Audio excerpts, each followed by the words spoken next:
سلام مردم خوب سلیمانیه عراق، سلام به کردای خوب عراق. اینجا روانسر، جاده روانسر. آمدم اینجا کار بکنم. طرفدارای عزیزم، عشق ماشینای کردستان. این یکی از طرفداران بود، رد شد. اینم روستاشانه، اینم خانه خوشگل زیباشانه مردم کردستان. همه تانو دوست دارم.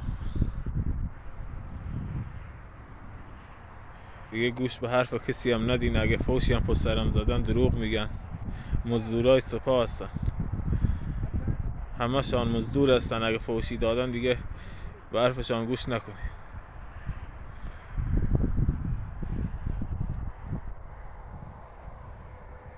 همه شان دروغ میگن، دروغ. پادشاه کامران هشتگ کرمانشاه کردستان. کردستان کرمانشاه.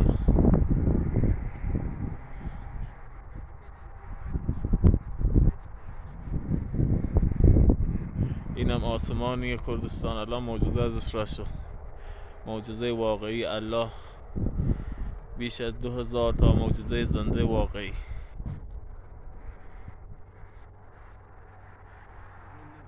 خدا حافظ. همتانو به خدا میسپارم مردم کردستان.